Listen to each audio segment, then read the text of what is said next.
Hi, you're watching WhisperCracks.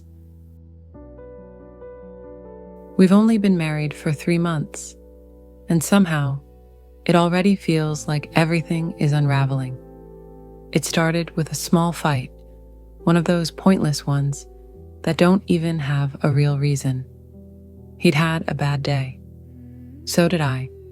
It was late, we were tired, and everything felt heavier than it should have been. Then, right before bed, he looked at me and said, "My ex was right. I shouldn't have rushed into marriage." For a second, I thought I misheard him. Then the silence hit, loud and suffocating.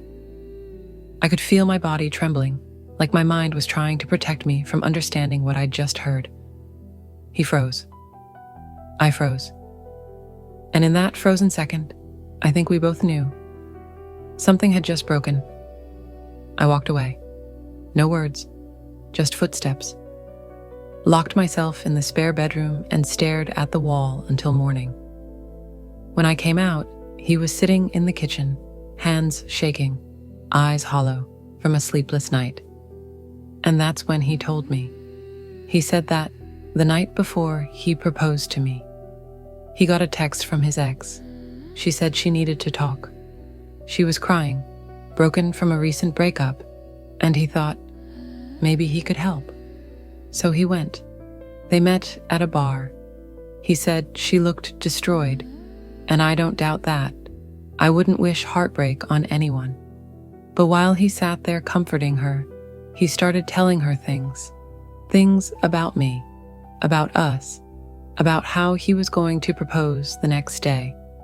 And she told him he was making a mistake, that he was rushing, that he wasn't ready. He swore that was it, that he left, went home, and proposed the next morning like nothing happened. But he never told me. Not that night, not when he proposed, not in the 5 months that followed. 5 months of pretending, of hiding, of lying by omission. And then, in anger, he used her words as a weapon, the sharpest one he had. He said them to hurt me, and they worked. Because now I can't unhear them. I can't forget that when things got hard, his first instinct wasn't to talk.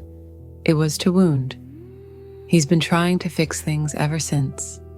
He cooks my favorite meals. He sends good morning texts, even when we're in the same house. He hugs me longer, kisses my forehead like he's trying to remind me of who he used to be. But sometimes love feels like a photograph, frozen in time, while reality starts to fade around it. I still love him. I do. That's what makes it harder. We've decided to go to counseling. Separate rooms for now, space to breathe, to think, to figure out if this crack in our marriage can be sealed, or if it's the beginning of a fracture that will never heal. He says he didn't mean it, that he just wanted to hurt me back. But why those words? Why her words? I keep asking myself, how long have they been living in his head? I asked him, "Do you really think she was right?" And he said, "No. I love you." But the way he said it, it sounded more like a reflex than a truth. He's planning a date tomorrow, the same restaurant where we had our first one. He said, "I want to start over." And for a moment, I saw that same man I fell in love with, the one who looked at me like I was his entire future. I want to believe in that again. I want to believe in us. But right now, trust feels like glass.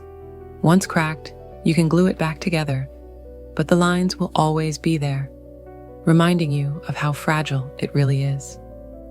Sometimes love doesn't die in betrayal. Sometimes it dies in silence.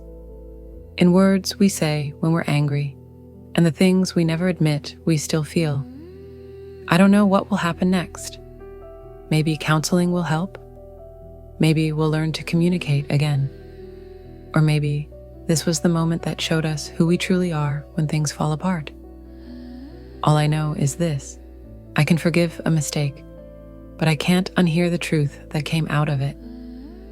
He said his ex was right, And now, I can't stop wondering if she was.